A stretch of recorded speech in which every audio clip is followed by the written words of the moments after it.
வணக்கம். இன்றைக்கு நாம் சந்திக்கவிருப்பவர் தைரோகேர் என்ற நிறுவனத்தின் நிறுவனர் திரு டாக்டர் வேலுமணி அவர்கள்.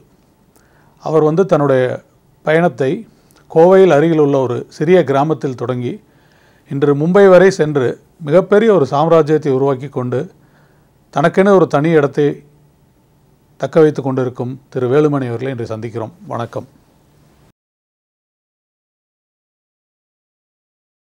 வணக்கம். என் சொந்த ஊர் அப்பநாயக்கம்பட்டி புதூர், கோயம்புத்தூர் நகரத்திலிருந்து ஒரு 28வது கிலோமீட்டர். அந்த ஊருக்கு அந்த காலத்தில் பஸ்ஸும் கூட கிடையாது, ஏன் மின்சாரம் கூட கிடையாது. ஒரு ஏழை குடும்பம், பெற்றோர்கள் விவசாயிகள், நிலமில்லா விவசாயிகள். குடும்பத்தில் 5 பேர். ஒரு குழந்தை தவறிவிட்டது 1.5 வயசில். ஸோ 4 பேர். அப்பா அம்மாவுக்கு படிக்க வைக்கணுங்கிற ஒரு ஆசை கொஞ்ச நாள் தான் இருந்தது. வறுமையினுடைய ஒரு ப்ரெஷர். ஸோ அவங்க நினச்சாங்க ஸ்கூலுக்கு போகாமல் இருந்தால் அவங்களும் சம்பாதிப்பாங்க அப்படிங்கிற ஒரு ஃபீலிங் அவங்களுக்கு இருந்தது. ஸ்கூல் ஒரு 4 கிலோமீட்ரு. 4 பேரை படிக்க வைக்கிறதுங்கிறது ஒரு பெரிய சேலஞ்சு. ஸ்கூல் ஃபீஸ் 10 ரூபா 20 ரூபா தான் இருக்கும், ஆனால் அதே ஒரு பெரிய சேலஞ்சாக இருந்தது. ஸோ வறுமை என்பது அனுபவிக்க வேண்டிய ஒன்று. நிறைய பேர் வறுமையை பார்த்து தப்பிச்சோட்டக்கு பார்ப்பாங்க. அந்த ஒரு வயசு 15 ஆகிற வரைக்கும் 10ஆம் வகுப்பு 11ஆம் வகுப்பு படித்து முடிகிற வரைக்கும் அது எப்படி தான் அந்த 15 வருஷம் நாங்கள் இருந்தோன்னு இப்போது நினச்சி பார்க்குறக்கே ஆச்சரியமாக இருக்குது. அந்த அளவுக்கு ஒரு ஏழ்மை, இல்லாமையை அகற்ற வேண்டும் என்றால் கல்லாமையை ஒழிக்க வேண்டும். இது ரொம்ப ஒரு இம்பார்ட்டண்ட்டான ஒரு செய்தி. ஐ திங்க் தமிழகத்தின் முதல் மந்திரிகள் காமராஜர் காலம் தொட்டு மக்களை கருத்தில் வைத்து ஒரு கல்வியை மனசில் வச்சு ஒரு மிட் டே மீல் ஸ்கீம், மதிய உணவு திட்டத்தை கொண்டுட்டு வந்து ஸ்கூலில் சாப்பாட்டை போட்டு சாப்பாட்டுக்காக குழந்தைகளை ஸ்கூலுக்கு வர வச்சாங்க. ஐ திங்க் அது ரொம்ப ஒரு எமோஷனல். இன்றைக்கி சிச்சுவேஷன்ஸ் கம்ப்ளீட்டாக மாறிடுச்சு. அப்போது அந்த சாப்பாட்டுக்காக மத்தியானம் போய் ஸ்கூலில் படித்து எப்படியோ ஒரு விதமாக 11th ஸ்டாண்டர்ட் முடித்தேன். 444 மார்க் எனக்கு இப்போ ஞாபகம் இருக்கும், 600 மார்க்குக்கு. ஸோ அந்த ஒரு ஊர், அந்த ஒரு குடும்பம், அந்த ஒரு வறுமை, அந்த ஒரு பள்ளி எனக்கு இன்னும் ஒருக்கா பிறகு சான்ஸ் கொடுத்தாலும் கூட அதை மாற்ற மாட்டேன். ஏன்னா அது இல்லாமல் இன்றைக்கி நான் இந்த நிலைமைக்கு வந்திருக்க மாட்டேன். நாங்கள் ஒரு காரில் போயிட்டுருக்கும்போது ஒரு லாரிக்கு பின்னாடி எழுதியிருந்தது, வாழ்க்கையில் எந்த நிலை வந்தாலும் வந்த வழி மறக்காதே. ஸோ அந்த பிரகாரம் இப்போ எனக்கு எந்த வெற்றிகரமான ஒரு மேடைக்கு போனாலும் நான் பிறந்த ஊரும், நான் படித்த பள்ளியும், இருந்த வறுமையும் சொல்லித்தான் ஸ்டோரி ஸ்டார்ட் பண்ணுவேன். நீங்கள் சொன்னீங்க சிறந்த மேடை பேச்சாளர். யாரெல்லாம் உண்மையை பேசுகிறாங்களோ அவங்கெல்லாம் சிறந்த பேச்சாளர். யாரெல்லாம் உண்மைக்கு வர்ணம் தீட்டி பேசுகிறாங்களோ அது ஒரு பேச்சாளர். அந்த காலத்தில் 11+1+3 கல்வி திட்டம். கல்லூரியில் படிக்கிறதுன்னா எங்கள் ஊர்லேருந்து கல்லூரியில் படிக்க முடியாது. ஏன்னா 4-5 கிலோமீட்டர் நடந்து பஸ்ஸை பிடிச்சி போய் வந்து படிக்க முடியாது. ஸோ எனக்கு ஒருத்தர் ஒரு ஹரிஜன நலத்துறை விடுதியில் அட்மிஷன் வாங்கி கொடுத்தார். அவர் பேர் மாரியப்பன். ஹரிஜன நல விடுதியில் தங்கி அந்த 3 வருடங்கள் படித்தது என்றுமே மறக்க முடியாது. ஒரே ரூமில் 10 பசங்க, ஒருத்தன் சோப்பை இன்னொருத்தன் திருடிக்குவான். ஒரே டூத் பேஸ்ட் தான் இருக்கும் என்டையர் ஹாஸ்டலுக்கும். இந்த மாதிரி நினச்சி பார்க்கும்போது அந்த ஒரு விடுதி வாழ்க்கை மிகவும் ஆழமாக எனது மனதில் பதிந்திருக்கின்றது. காலையில் எனக்கு 9 மணிக்கு காலேஜ், ஆனால் பஸ்ஸில் போகிற காசு இல்லை.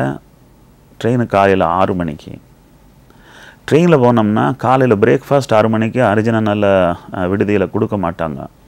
அதனால் முன்னத்து ராத்திரியே சாப்பாடு ஒரு எக்ஸ்ட்ரா வாங்கி வச்சு மூடி வச்சு காலையில் எழுந்திரிச்சு 5:30 மணிக்கு சாப்பிட்டுட்டு அந்த ட்ரெயினை பிடிச்சி பெரியநாயக்கம்பாளையம் ராமகிருஷ்ணா மிஷன் வித்யாலயத்தில் படிச்சிருக்கிறேன். காலையில் 6:30 மணிக்கு ட்ரெயின் அங்கே போயிடும். காலேஜ் 9 மணிக்கு தான் திறக்கும். காலையில் ஒரு 3 மணி நேரமும் சாயங்காலம் ஒரு 3 மணி நேரமும் வறுமையினால் உந்தப்பட்டு படித்தேன். நிறைய பேர் இந்த மாதிரி ஒரு சோதனைக்குள்ளே போகும்போது வில் கிவ் அப், சேஸ் பண்ண மாட்டாங்க. எப்படி இருந்தாலும் ஒரு கிராஜுவேட் ஆயே தீரோணுங்கிற ஒரு வைராக்கியத்தில் நான் பிஎஸ்சி முடித்தேன். இப்போ ஞாபகம் இருக்கும், செகண்ட் இயர் பிஎஸ்சி முடித்ததுக்கப்புறம் காந்திபுரம் நஞ்சாப்பா ரோட்டில் புல்லட் அண்ட் மியாமின்னு ஒரு ஷூ ஷாப் இருந்தது. அந்த ஷூ ஷாப்பில் ஒரு சம்மர் வெக்கேஷனில் ஒரு 30 நாள் வேலை செஞ்சேன். ₹5.50 ஒரு நாளைக்கு கொடுத்தாங்க. 3வது வருடம் தீபாவளி வெக்கேஷன் வந்தது. ஆர்எஸ்புரத்தில் திவான் பகதூர் ரோட்டில் ஒரு வந்தனா சாரி சென்சார் இன்றைக்கி இருக்குது. அங்கே எனக்கு அந்த தீபாவளி சீசனில் வேலை கொடுத்தாங்க. ₹9.25. புடவையை மடிக்கிறது தான் ஒரே வேலை. என் கல்யாணத்துக்கு அப்புறம் நான் என் பொண்டாட்டி புடவையை நல்லா மடித்தப்போ கேட்டால் எங்கே நீங்கள் புடவையை மடிக்க கற்றுட்டீங்கன்னு. எனக்கு அது ரொம்ப ஒரு உணர்ச்சிகரமாக இருந்தது. ஸோ கல்லூரி வாழ்க்கையில் என்னுடைய சரணாகதி எல்லாம் கல்லூரியினுடைய லைப்ரரியிலையும் அந்த ரயில்வே ஸ்டேஷனுடைய பெஞ்சும். ஐ திங்க் இது ஒன்று சொல்லிக்கொள்ள ஆசைப்படுகிறேன். வாழ்க்கையில் 2 இன்னிங்ஸ். முதல் இன்னிங்ஸில் நீங்கள் பெயின்ஸாக பார்த்துருந்தீங்கன்னா 2வது இன்னிங்ஸில் ப்ளஷராக கிடைக்கும். ஆனால் நீங்கள் முதல் இன்னிங்ஸிலேயே ப்ளஷராக எதிர்பார்த்துட்டிங்கன்னா ஒரு சமயம் கிடைக்கும், பட் 2வது இன்னிங்ஸ் ரொம்ப பெயின்ஃபுல்லாக இருக்கும். ஸோ இன்றைக்கி நான் அனுபவிக்கிறதுக்கு ஒரு முக்கியமான ஒரு காரணமே அந்த ஏழ்மையில் பட்ட கஷ்டம். எவன் ஒருத்தன் ஏழையோ அவன் வாழ்க்கையில் இழப்பதற்கு அவனிடம் ஒன்றுமே இல்லை. ஸோ இழந்து விடுவோமோ என்கின்ற பயம் எப்பொழுதும் ஏழைக்கு இல்லை. பணக்காரனுக்கு ஒரே பயம் இழப்பது மட்டும்தான். ஸோ என்னை பொறுத்தவரை அந்த ஒரு பேக்ரவுண்ட்னால் என்னுடைய உடம்பில் உற்சாகமும் மனதில் தைரியமும், எதையும் எடுக்க வேண்டும், எதையும் சேஸ் பண்ண வேண்டும், எல்லா ரிஸ்கையும் எடுக்க வேண்டும் அப்படிங்கிறது எனக்கு ஒரு கைவந்த கலையாயிருச்சு. ஸோ கல்லூரி முடிச்சிட்டேன். கல்லூரி முடித்ததுக்கப்புறம் கோயம்புத்தூர் மாவட்டத்தில் எனக்கு வேலை கிடைக்கவில்லை. இது ஒரு சந்தோஷமான செய்தி. ஏன்னா கோயம்புத்தூரில் எனக்கு ஒரு வேலை கிடைச்சிருந்தேன்னா அதோட முற்றுப்புள்ளி ஆகிருக்கும். ஏன்னா நாம் நினைக்கிறதெல்லாம் ஒரு நல்ல ஒரு கம்பெனியில் ஒரு கிளர்க் போஸ்ட்டே கிடைச்சிட்டாலும் தீபாவளிக்கு நல்ல போனஸ் கிடைக்கும். இது எல்லாம் மனசில் வச்சுட்டு எல்லோரும் வேலை தேடுவாங்க. நானும் அப்படியே தான் மனசில் வச்சு தேடினா வேலை கிடைக்கல. 4 வருஷம் கஷ்டப்பட்டேன். அதுக்கப்புறம் தான் ஒரு முடிவெடுத்தேன், ஒய் நாட் லீவ் ஹோம், ஏன் நாம் வீட்டை விட்டு போய் இளமை, ஏழ்மை, தைரியம் இந்த 3 ஒரு முக்கியமான காரணம். எங்கள் அப்பா கூட டிஸ்கஸே பண்ணல. என்ன கேட்டால் அவர் போக வேண்டாம்னு சொல்லிடுவார். அதனால் அவரை கேட்காமையே போய் பாம்பேக்கு டிக்கெட் வாங்கிட்டு வந்துட்டேன். டிக்கெட்டை மட்டும் காமிச்சு போயிட்டு வரேன்னு சொன்னேன். இப்போ ஞாபகம் இருக்குது, பக்கத்து வீட்டுக்காரங்க 10 பேர் திண்ணையில் வந்து உட்காந்துட்டு பாம்பே போகிறான்னு தெரிஞ்ச உடனே எங்கள் அப்பா கிட்ட சொல்கிறாங்க, என்னப்பா உன் பையன் பாம்பே போகிறானாமா, பாம்பே போனால் பையன் கெட்டு போவானே அப்படின்னு எல்லோரும் சேர்ந்து பிரெயின் வாஷ் பண்ணுறாங்க. எங்கள் அப்பா ஒரு 2 நிமிஷம் யோசிச்சுட்டு அவர் சொல்கிறாரு, ஏங்க கெடுற பையன் இங்கிருந்தாலும் கெட்டு போயிடுவானுங்க. அது ரொம்ப மோட்டிவேஷனாக இருந்தது. பாம்பே போனது பக்கம் ஒவ்வொரு தடவையும் எதை நான் செஞ்சாலும் அப்போவே யோசிப்பேன், நம்பிக்கைக்கு துரோகம் பண்ணக்கூடாது, அப்பா அம்மா உங்களை நம்புகிறாங்க. இன்றும் நான் கொள்ள ஆசைப்படுவது என்னவென்றால், குழந்தைகளை மதியுங்கள், குழந்தைகளை நம்புங்கள், குழந்தைகளை ஊக்குவியுங்கள், குழந்தைகளை கட்டுப்படுத்தாதீர். இது பேரண்ட்ஸுக்கு நான் சொல்கிற இன்புட்ஸ். 4 வருஷம் நான் கஷ்டப்பட்டேன்னு சொன்னப்போ அதில் இன்னும் கொஞ்சம் உண்மையும் இருக்குது. ஒரு சின்ன கேப்சூல் மேனுஃபேக்சரிங் கம்பெனியில் எனக்கு ஒரு வேலை கிடைச்சிது. சம்பளம் ரொம்ப குறைவு. மில்லில் வேலை செய்கிறவன் 8வது ஃபெயிலாகி வேலை செய்கிறான். அவனுக்கு 1000 ரூபா சம்பளம், எனக்கு 200 ரூபா சம்பளம். 4 வருஷம் அங்கே வேலை செஞ்சேன். ஏன் நல்ல நேரம் அந்த கம்பெனியும் மூடி கட்டிட்டாங்க. அது மூடாமல் இருந்தால் இன்றைக்கி நான் அதை விட்டு வெளியே போயிருக்க மாட்டேன். நிறைய பேர் நினச்சிக்கிறாங்க இன்றைக்கி நான் ஒரு விசனரி, இவர் ஆரம்பத்திலேயே முடிவுன்ட்டார், இந்த மாதிரி ஒரு கம்பெனி ஸ்டார்ட் பண்ணி இந்த மாதிரி ஒரு வெற்றி அடையணும். ஐ திங்க் ஒவ்வொருத்தரும் சந்தர்ப்பங்களுக்கு அடிமையாகிறார்கள். ஸோ அந்த 4 வருஷம் நான் அங்கிருந்து விட்டுட்டு போவேன்னு எதிர்பார்க்கவே இல்லை, க்ளோஸ் பண்ணிட்டான்.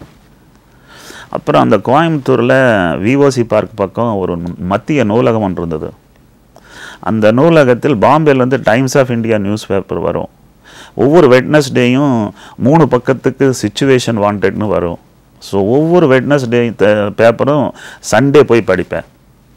அதில் படிக்கும்போது பாபா அணு ஆராய்ச்சி நிலையத்தில் வேக்கன்சி இருக்குதுன்னு தெரிய வந்தது.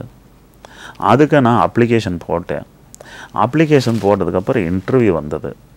ஸோ இங்கிருந்து பாம்பேக்கு அவ்வளவு விரக்தியுடன் ஏறவில்லை. ஆனால் ஒரு வாய்ப்பு கிடைக்கின்றது, முயற்சி செய்து கிடைத்து விட்டால் அது நம்மளுடைய குடும்பத்திற்கே ஒரு ஆணிவேரான ஒரு சம்பளமாக இருக்கும் என்பதை நினைத்து நான் ஜெயந்தி ஜெயந்தா ஏறி போனேன். அந்த வேலை கிடைக்கிறதுக்கும் பல சிக்கல்கள் இருந்தது. ஏன்னா எந்த ஒரு கவர்மெண்ட் ஜாப் கிடைக்கிறதுனாலும் அவ்வளவு ஈஸியாக கிடைக்காது. But I think finally I was happy. எனக்கும் ஒரு அரசாங்க உத்தியோகம், கெஜெட்டட் ஆஃபீஸர் போஸ்ட் பாம்பேயில் கிடச்சிருச்சு. முதல் இன்டர்வியூக்கு போனப்போ வீட்டி ரயில்வே ஸ்டேஷனில் 3 நாள் படுத்துட்டு இருந்தேன். ஏன்னா எனக்கு யாரும் அங்கே தெரிஞ்சவங்க இல்லை. நான் நினச்சேன் இன்டர்வியூ முடிஞ்சோன்னே ஆஃபர் லெட்டர் கொடுப்பாங்கன்னு. அவங்க 3 மாதம் கழித்து வாப்பான்னு சொன்னாங்க. திரும்பி வந்துட்டு திரும்பி ஒருக்க ஆஃபர் லெட்டர் வந்ததுக்கப்புறம் போனேன். அங்கே போனதுக்கப்புறம் இது மெடிக்கல் ஃபிட் ஆகிறது அப்ரூவலுக்கு இன்னி 3 மாதம் ஆகுனாங்க. திரும்பி ஒருக்கா வந்தேன். ஸோ இதெல்லாம் வந்து பார்க்கும்போது ஏற்றங்கள் இறக்கங்கள் எல்லாம் முடிஞ்சு கடைசியாக ஒரு ஆஃபர் லெட்டர் கிடச்சிது. கடைசியாக போய் எங்கள் ஆஃபீஸில் எங்கள் பாஸை பார்க்க சொல்லி ஒருத்தர் கூட்டிகிட்டு போனார். அங்கே போனப்போ தான் எனக்கு புரிஞ்சது, எங்கள் பாஸுக்கு கண்ணே தெரியாது. அரசாங்க உத்தியோகத்தில் இருக்கார். அவர் வேலை செஞ்சுட்டு இருக்கும்போது கண்ணு போயிடுச்சு. அவருக்கு வேலையில் அப்படியே வச்சுட்டு இருந்திருக்காங்க. அவர் தான் எனக்கு பாஸ். ஏழ்மையில் வாழ்ந்ததும் ஒரு கண் தெரியாத ஒரு பாஸு கீழே 15 வருஷம் வேலை செஞ்சதும் என்னுடைய வெற்றி காரணம். பல பேர் சொல்லுவாங்க, அது எப்படி கண்ணு தெரியாதவங்ககிட்ட நான் வேலை செய்ய முடியும்? அவன் பெற்றோர்களுடைய பலவீனமும் உன்னுடைய பாசனுடைய பலவீனமும் உன்னுடைய பலம். இது நிறைய பேருக்கு புரியறதே இல்லை. ஐ திங்க் எனக்கு அது ரொம்ப நல்ல விதமாக புரிஞ்சது. கவர்மெண்ட்டில் ஒரு 15 வருஷம் வேலை செஞ்சேன். எனக்கு மேத்தமேட்டிக்ஸ் ஸ்டூடெண்ட் நான். அங்கே போனதுக்கப்புறம் தான் தெரிஞ்சது இது ஹாஸ்பிட்டலு, லெபோரட்டரி, பயாலஜி, பெத்தாலஜி இதெல்லாம் அங்கே போய் தான் தெரிஞ்சது. நம்ம தமிழ்காரங்க ஊரை விட்டு போச்சோன்னா இங்கேருந்து நேராக அட்லாண்டா போவாங்க, இல்லாட்டி சியாட்டில் போவாங்க. ஏன்னா அங்கே தான் இங்கிலீஷ் பேசுவாங்க, இங்கே மராட்டி பேசுகிறாங்க. அங்கே வந்து மராட்டியும் கற்றுக்கணும், ஹிந்தியும் கற்றுக்கணும். 20 வயசுலேருந்து 35 வயசு வரைக்கும் எத்தனையெல்லாம் கற்றுக்கிட்டேன்னு இன்றைக்கி லிஸ்ட் போட்டால் அது எல்லாம் தான் இன்றைய வெற்றிக்கு காரணம். ஸோ உங்களுக்கு ஓவரால் பார்க்கும்போது நீ படித்ததையே நீ தொழிலாக செய்தால் நீ சர்வை பண்ணுவேன். படித்தது ஒன்று, செய்யறது இன்னொன்று வந்துருச்சுன்னு வச்சுக்கோங்க, நீ லீடர் ஆவாய். ஸோ இது நிறைய பேர் நான் வந்து பார்த்துருக்கிறேன். நான் கெமிஸ்ட்ரி படிச்சுக்கிறேன், நான் மதத்தில் என்ன பண்ண மாட்டேன், நான் பிகாம் படிச்சிருக்கிறேன், இப்படியே தான் பேசுவாங்க. யார் காலேஜில் நிஜமாக படிக்கிறா? 20 வயசுக்கு மேலே தான் நம்ம படிக்கவே ஆரம்பிக்கிறோம். ஸோ நிறைய பேர் எங்கிட்ட இப்போ கவுன்சிலிங் வருவாங்க. சார் எங்கள் பையன் 12வது முடிச்சிட்டானுங்க, அடுத்தது என்ன பண்ணலான்னு நீங்கள் நினச்சிட்ருக்கீங்க அப்படிம்பாங்க. நீ என்ன படிக்கிறாய் என்பது முக்கியமில்லை, எப்படி படிக்கிறாய் என்பது தான் முக்கியம். என்ன வேலை செய்கிறாய் என்பது முக்கியமில்லை, எவ்வளவு சிறப்பாக அதை செய்கிறாய் அதுதான் முக்கியம். எந்த தொழில் செய்கிறாய் அதுவும் முக்கியமில்லை, அதை நீ எப்படி செய்கிறாய் என்பது தான் முக்கியம். ஸோ இது method of execution, method of doing, அதில் தான் உங்களுக்கு அல்டிமேட் சக்ஸஸ் வரும்.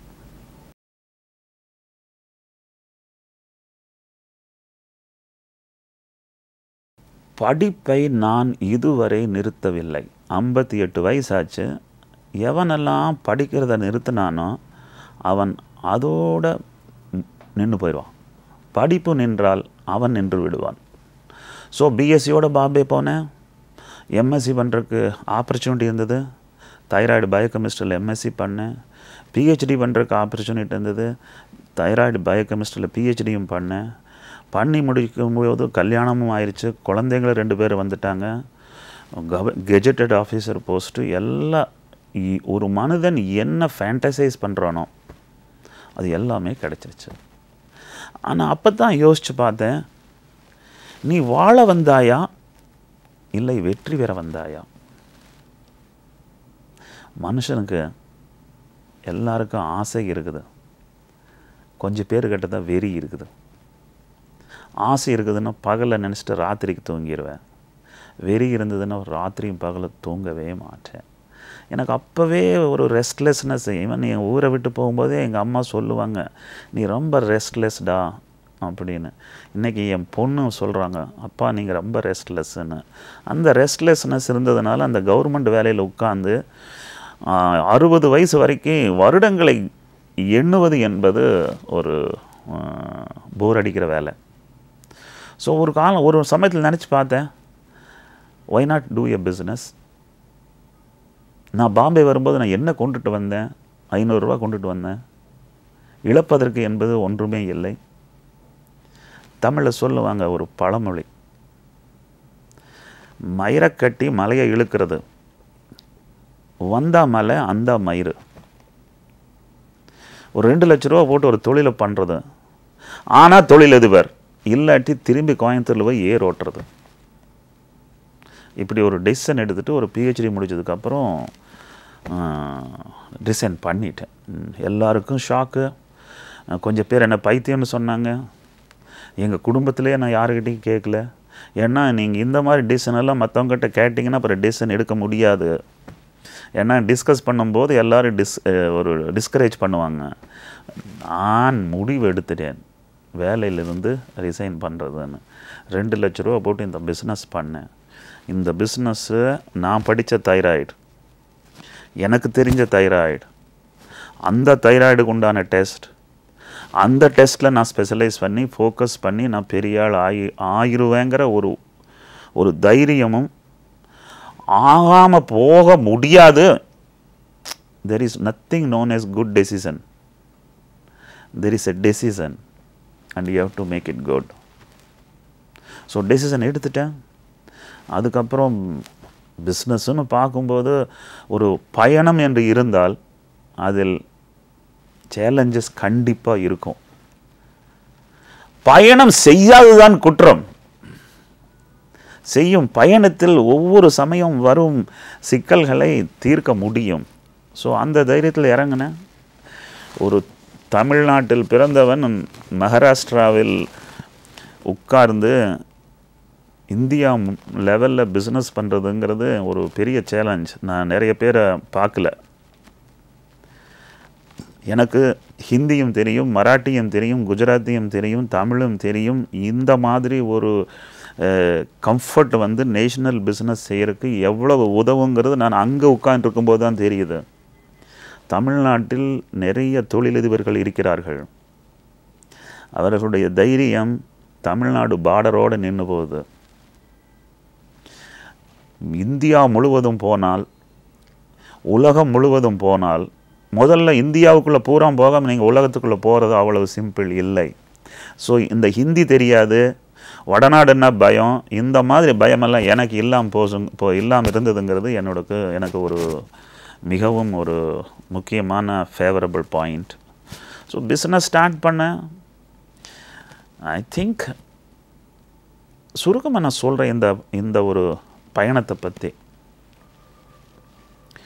ஒரு பெரிய மரம், ஒரு நதிக்கரையில் வேப்ப மரம், பெரிய மரம், வியக்க தகுந்த மரம்.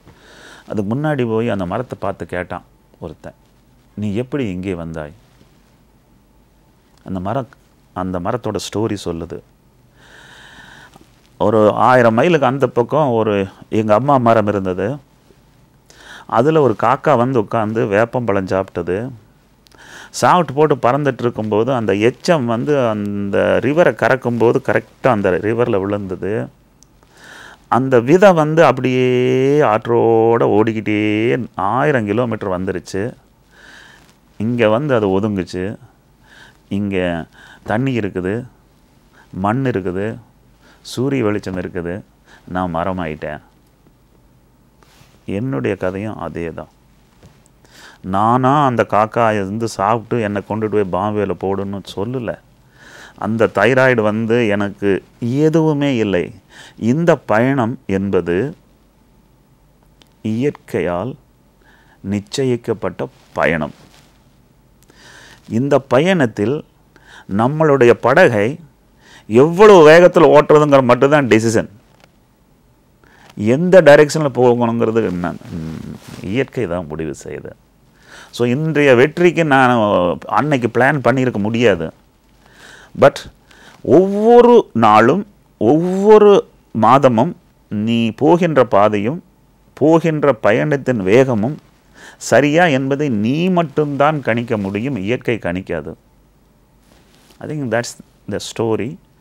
நான் இன்றைக்கி எங்கே போய் இந்த ஸ்டோரியை பற்றி சொன்னாலும் அந்த ஸ்டோரி அப்படியே பளிச்சுன்னு உண்மையாக சொல்லிட்டேன்னா நிறைய பேருக்கு ஒரு உற்சாகமும் ஒரு சந்தோஷமும் ஒரு திருப்தியும் அவங்களுடைய மனசிலும் கண்ணிலையும் பார்க்குறேன்.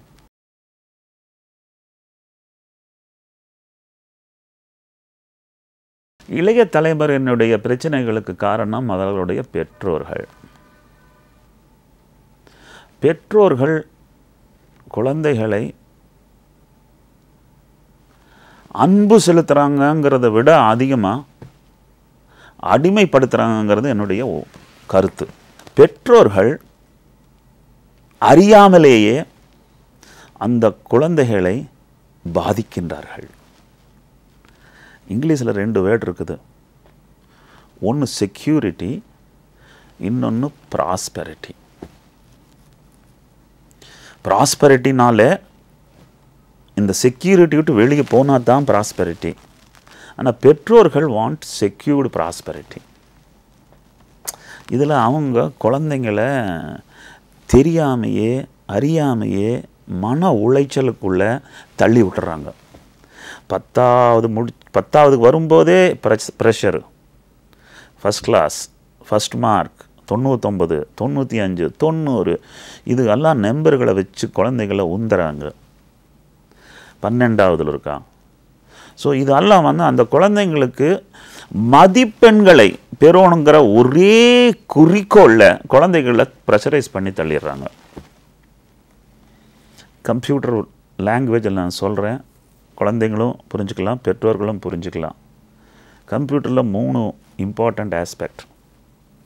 ஒன்று மெகாபைட், கிகாபைட், அது மெமரி. இன்னொன்று மெகா ஹெர்ட்ஸ், அது வந்து ஸ்பீடு. தேர்டு வந்து MBPS, BBPS, அது வந்து பேண்ட்வித்து. இந்த 3 டிஃப்ரெண்ட்டு. நீங்கள் மெமரி வேணால் எவ்வளோ வேணால் ஆட் பண்ணலாம். ப்ராசஸர் இம்ப்ரூவ் பண்ணிங்கன்னா ஸ்பீட் அதிகமாகும். கனெக்டிவிட்டிக்கு பேண்ட்வித் இம்ப்ரூவ் பண்ணிங்கன்னா. குழந்தைங்களை பெற்றோர்கள் மெகாபைட்ஸ், ஜிகாபைட்ஸ் ஆட் பண்ணி மெமரைஸ் பண்ண சொல்கிறாங்க. அவங்க அதில் ஃபோக்கஸ் பண்ணுறதுனால அந்த மெகா ஹெர்ட்ஸ் வீக் ஆயிடுது. திங்க் பண்ணுற கேப்பபிலிட்டி குறைஞ்சிருது, மெமரி அதிகமாகுது. I think this is not a good education system. அவன் 25 வயசாகிற வரைக்கும் எங்கே போனாலும் அவனுக்கு வேலை கிடைக்கும். ஏன்னா மார்க்கை பார்த்து நிறைய பக்கம் வேலை கொடுத்துட்றாங்க. அவங்க நினச்சிக்கிறாங்க மார்க்குனால இன்டெலிஜென்ஸ்னு. பட் உண்மையான நெசசிட்டி என்னன்னா குழந்தைகளை யோசிக்க வைக்க வேண்டும். ஒரு சில குழந்தைங்க யோசிச்சுட்டும் மார்க் வாங்குவாங்க. பட் நிறைய மார்க் வாங்குகிற குழந்தைங்க எங்கள் ஸ்கூல்லையே ஃபஸ்ட்டு மார்க் செகண்ட் வாங்கினவங்க PUCயில் ஃபெயில் ஆகிட்டாங்க. 1 வருஷம் இல்லை, 2 வருஷம் இல்லை, பல வருஷங்கள். ஸோ கல்லூரி மதிப்பெண்களுக்கும் வாழ்க்கையின் வெற்றிக்கும் சம்பந்தம் கிடையாது. இது வந்து நான் ஏன் சொல்கிறேன்னா, நான் எப்போவுமே ஃபஸ்ட் மார்க்கை வாங்கலை. எங்கள் அப்பா என்னை மார்க் வாங்க சொல்லி ப்ரெஷரைஸும் பண்ணல. இன்றைக்கி குழந்தைகளை பெற்றோர்கள் கட்டுப்படுத்துகிறார்கள், பயமுறுத்துகிறார்கள். அந்த காலத்தில் எம்ஜிஆர் ஒரு பாட்டு பாடினார். எந்த குழந்தையும் நல்ல குழந்தை தான் மண்ணில் பிறக்கையிலே, அவர் நல்லவராவதும் தீயவராவதும் அன்னை வளர்ப்பதிலே. அது தவறாக பாட்டில் அன்னைன்னு சொல்லிட்டாங்க, பெற்றோர்கள் வளர்ப்பதிலே. அதையும் மாடிஃபை பண்ணி சொல்லோன்னா கிராண்ட் பேரண்ட்ஸ் ஸ்பாயில் பண்ணுறாங்க, பேரண்ட்ஸ் ஸ்பாயில் பண்ணுறாங்க.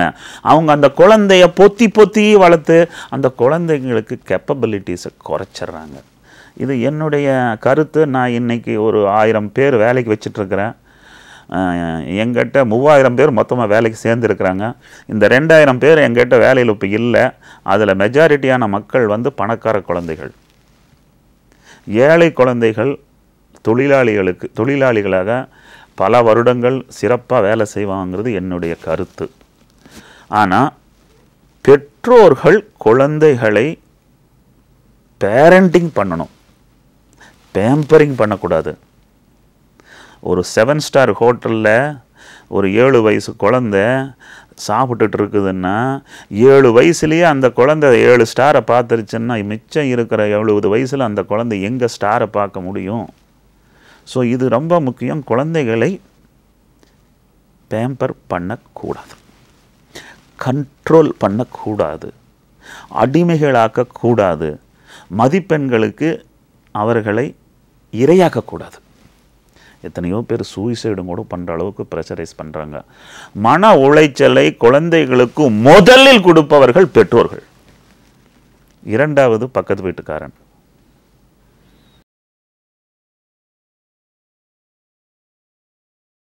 டீம் இல்லாமல் எதுவுமே வெற்றி அடையாது. டீம் 3 விதமாக இருக்கலாம். ஒன்று குடும்பத்தார், இன்னொன்று பார்ட்னர்ஸ், மூணாவது எம்ப்ளாயி டீம். எங்கிட்ட பார்ட்னர்ஸ் இல்லை, நான் வெளியிருந்து யாரையும் உதவிக்காக அழைக்கல. ஆனால் என் குடும்பத்தில் எனக்கு 2 தம்பி, ஒரு தங்கச்சி, ஒய்ஃபுக்கு ஒரு தம்பி. ஸோ நாங்கள் ஒரு டீம் ஆஃப் 6 பேர். இதில் எல்லாத்த விட ஒரு முக்கியமான சப்போர்ட்டு என் ஒய்ஃபு. ரெண்டாவது என் தம்பி சுந்தர்ராஜ்.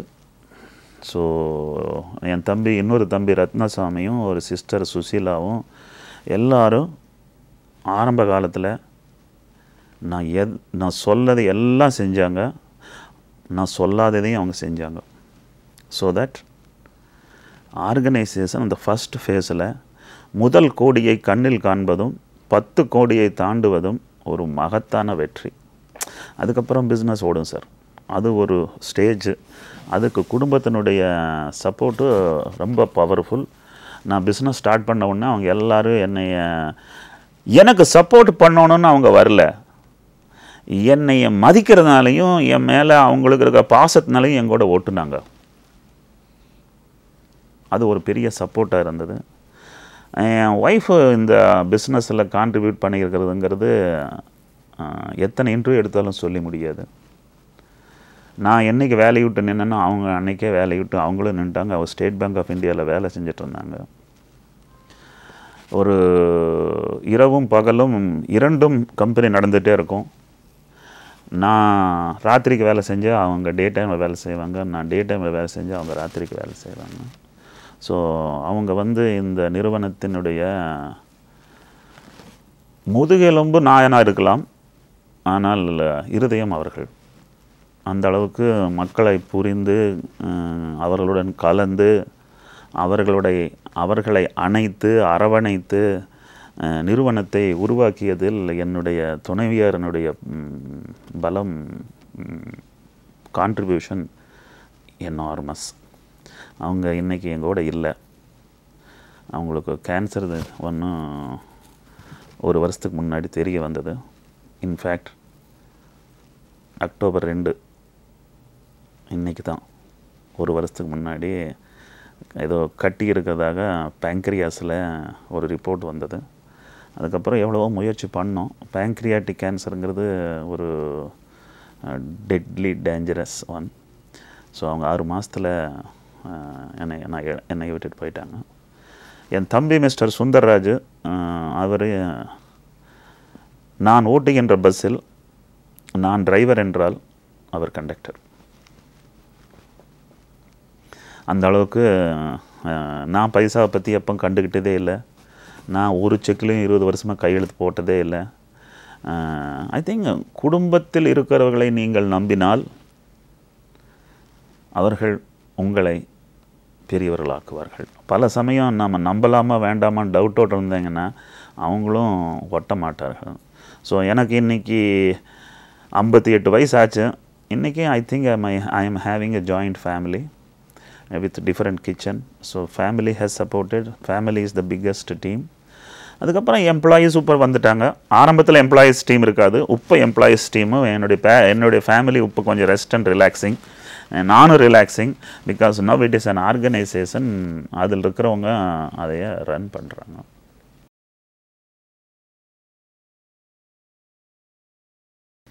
ஐ திங்க் பிரச்சனை எம்ப்ளாயர்கிட்டையும் இருக்குது, எம்ப்ளாயிகிட்டையும் இருக்குது. அந்த எம்ப்ளாயி அந்த காலத்தில் என்னை இன்டர்வியூ எடுத்தப்போ வேலை எது கிடைத்தாலும் செய்வேன், எங்கே கிடைத்தாலும் செய்வேன், ஒரு நாளில் எந்த நேரத்துக்கு வேலை செய்யணும்னு செய்வேன். அந்த அளவுக்கு அந்த ஏழ்மையின் காரணத்தினால நான் போய் வேலைக்கு போவேன். ஒன்றும் கேள்வியே கேட்க மாட்டேன். வேலை கொடுத்தா போதும்னு நினச்சிட்ருப்பேன். இன்றைக்கி அந்த பையன் கேட்குறான், sir what is the job profile? நீ வேலையே கிடைக்கல, what is the job profile? Duty time என்ன? சாட்டர்டே சண்டே ஹாலிடேயா? எங்கே போஸ்டிங் போடுவீங்க? இந்த கேள்வி கேட்காம அவன் உள்ளே வர்றதே இல்லை. ஸோ இன்றைக்கும் எம்ப்ளாயினுடைய ஆட்டிடியூடுனால தான் வேலை கிடைக்காமல் இருக்குது. எங்கள் ஆஃபீஸில் யாராவது வந்து சார் இன்றைக்கி வேலை கொடுங்க, நான் இன்றைக்கி வேலை செய்கிறதுக்கு வந்திருக்கேன்னா அன்றைக்கே வேலை கிடைக்கும். இதில் எம்ப்ளாயர்ஸ் வேலை கொடுப்பவர்கள் பல பேர் சோம்பேறிகள். பையனுக்கு யாராவது வேலை சொல்லி கொடுத்தா அந்த பையனை வச்சு நான் வேலை வாங்கிட்டு போவோன்னு ஆசைப்படுறது ஒரு முட்டாள்தனம். அவனை எடுத்து 3 மாதமோ 2 மாதமோ ட்ரைனிங் கொடுத்தாச்சுன்னா அவன் நம்ம வேலையை நம்மளுக்கு வேண்டுங்கிற மாதிரி நம்ம ட்ரீமை பிரகாரம் வேலை செய்வான். ஸோ நீங்கள் கவனிச்சிங்கன்னா எங்கள் நிறுவனத்தில் நான் எப்பொழுது அனுபவம் இல்லாமல் கஷ்டப்பட்டேனோ அப்பொழுதே எடுத்த முடிவு, என்னுடைய நிறுவனத்தில் அனுபவம் இல்லாதவர்களை மட்டும்தான் வேலைக்கு அமர்த்துவேன். இன்றைக்கி 1000 பேர் இருக்காங்க சார். அந்த 1000 பேருக்கும் நான் தான் ஃபஸ்ட் எம்ப்ளாயர். ஸோ இதில் எனக்கு ஒரு பயங்கர திருப்தி. இன்றைக்கி நிறைய பேர் பேசுகிறாங்க கார்ப்பரேட் சோசியல் ரெஸ்பான்சிபிலிட்டின்னு. வேலை கொடுக்கறத விட ஒரு பெட்டர் ரெஸ்பான்சிபிலிட்டியாக உலகத்தில் இருக்க முடியாது. நிறைய பேர் வர்றாங்க, எங்கள் காம்படிட்டரை அவங்கள கொத்திட்டு போயிடுறாங்க. நான் உட்காந்துட்டு அழுகலை. அவன் மேலே போகிறானா சந்தோஷப்படுறேன், அடுத்தவனை வேலைக்கு எடுப்பேன். இது என்னுடைய 20 வருஷமாக ஆரம்ப காலத்திலேருந்து ஃப்ரெஷர்னு என்னுடைய ஜென்ரல் மேனேஜரும் கூட ஃபஸ்ட்டாக எங்கிட்ட தான் வேலைக்கு வந்தான். ஸோ எனக்கு ஆர்கானிக்லி க்ரோயிங் ஆர்கனைசேஷன் அப்படிங்கிறதுல ரொம்ப சந்தோஷம். ஃபோக்கஸ், முக்கியமான வேர்டு ஃபோக்கஸ். இந்த ஒரே ஒரு வேர்டில் தான் எல்லாரும் கஷ்டப்படுறாங்க. வாழ்க்கையில் மூணு தான் ஃபோக்கஸ் பண்ண முடியும். ஒன்று நம் தொழில், ரெண்டாவது நம்மை சுற்றி இருப்பவர்களுடைய எதிர்காலம், மூன்றாவது நான். பல பேர் பக்கத்துட்டுக்காரனை பார்த்துட்டு அவன் என்ன பண்ணுறாங்கிறத பார்த்துட்டு தேவையில்லாத விஷயங்களில் டைம் போச்சுன்னா அவனால் டைம் மேனேஜ் பண்ண முடியாது. நம்மளுக்கு என்ன வேணும் அதில் மட்டும் ஃபோக்கஸ் பண்ணுறான்னு வச்சுக்கோங்க, அவங்ககிட்ட ரொம்ப டைம் இருக்கும். என்னுடைய நாளில் 3 விதமான ஆஸ்பெக்டில் டைம் ஸ்பெண்ட் பண்ணுறேன். ஒன்று மெயில் படிச்சுட்டே இருப்பேன். யார் எனக்கு மெயில் அனுப்பினாலும் ரெஸ்பாண்ட் பண்ணிகிட்டே இருப்பேன். Mails, files, smiles. ஸோ மெயில்ஸும் ஃபைல்ஸும் ஆஃபீஸில் எங்கே லெக்சர் கொடுக்க போனாலும் அங்கே ஸ்மைல்ஸு. I think I am mixing wonderfully. I think meeting people, talking to people, interacting with people is equivalent to studying books. So I have taken a decision that I must go. அப்புறம் எங்கே போய் பேசினாலும் பேசி முடிச்சதுக்கப்புறம் வர்ற ஒரு வரவேற்பு என்னை அதற்கு அடிமையாக்கி விட்டது.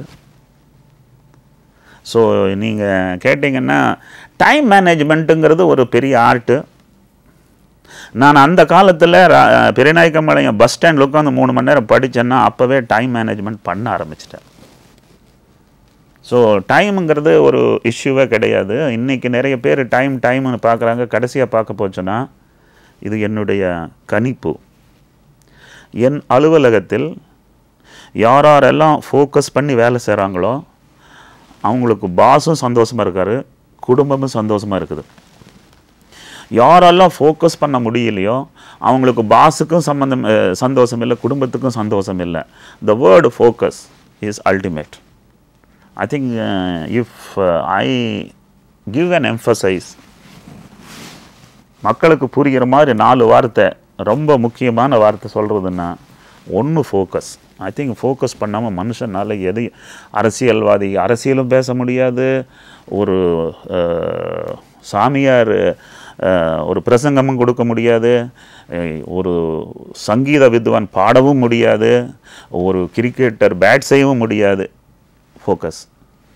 ஃபோக்கஸ் பண்ணலைன்னா லேர்ன் பண்ண முடியாது, லேர்ன் பண்ணலைன்னா க்ரோ பண்ண முடியாது, க்ரோ பண்ணலைன்னா என்ஜாய் பண்ண முடியாது. So 4 words: focus, learn, grow and enjoy. இந்த 4 வார்த்தைகளை மட்டும் மறக்கவே கூடாது. எல்லா ஸ்டேஜ்லேயும் 10 வயசு பையன்லேருந்து 70-50 வயசு கிழவன் வரைக்கும் அந்த ஃபோக்கஸ் மட்டும் மாறலைன்னா டைம் ஒரு இஷ்யூவே இருக்காது. Simplification is enjoyed. ஸோ எதை சொன்னாலும் நீங்கள் காம்ப்ளிகேட் பண்ணி சொன்னீங்கன்னா கேட்குறவனும் கேட்க மாட்டான், அவனுக்கு கேட்டாலும் புரியாது. அதை சிம்பிளிஃபை பண்ணி, அதாவது சொல்கிற ஒரு லாங்குவேஜு, ஒரு ஸ்டாண்டர்டு.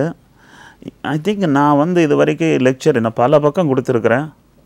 பிஹெச்டி படித்தவனுக்கு எவ்வளோ புரியுதோ அதே இது 10வது படித்தவனுக்கும் புரியுது.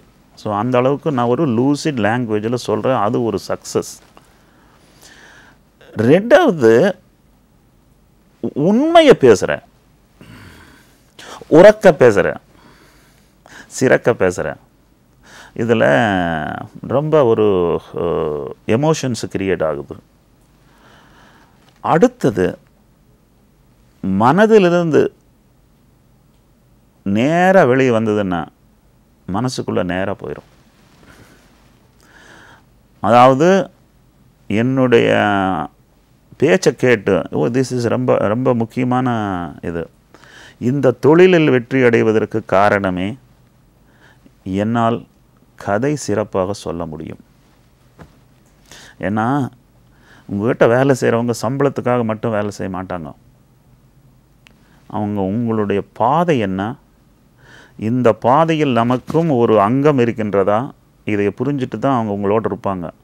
இன்றைக்கி 20 வயசு கம்பெனியில் முதல்ல சேர்ந்த 10 எம்ப்ளாயி இன்றைக்கி இருக்காங்கன்னா, அவங்க குழந்தைங்க இன்றைக்கி அடல்ட்ஸ் ஆகிட்டாங்கன்னா, அது என்னுடைய கதை சொல்லும் திறமையில் அவர்களுக்கு ஒரு ஊக்கம் வருகின்றது.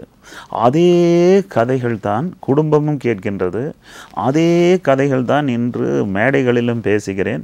மக்களுக்கு ரொம்ப பிடிச்சிருக்குது. ஐ திங்க் நாமெல்லாம் பார்த்துருக்குறோம், ஒரு சில படங்கள் சிறப்பாக ஓடும். அதுக்கு என்ன காரணம்?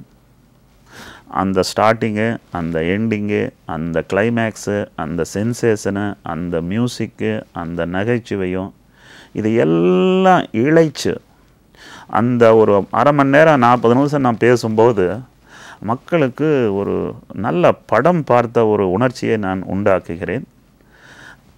நல்ல படங்கிறது நீங்கள் என்னென்னு நினைக்கிறீங்க? ஒரு படம் பார்க்கும்போது நீங்கள் கடிகாரமே பார்க்கலன்னா அது நல்ல படம்னு அர்த்தம். நான் பேசும்போது யாரும் கடிகாரத்தை பார்க்குறது இல்லைங்கிறது எனக்கு ஒரு பயங்கரமான சந்தோஷம். ஐ திங்க் இது ஒரு கலை. எல்லாராலும் கதைகள் சொல்ல முடியாது. ஒரு சிலரிடம் கதைகள் இருக்காது, சொல்ல தெரியும். ஒரு சிலரிடம் கதைகள் இருக்கும், சொல்ல தெரியாது. கதையும் நல்லா இருந்து சொல்கிறது நல்லா சொன்னால் அது வெற்றிகரமாக முடியும். இது என்னுடைய கணிப்பு. இளைஞர்கள் பெற்றோர்களை அண்டி அமர்ந்திருக்கக்கூடாது.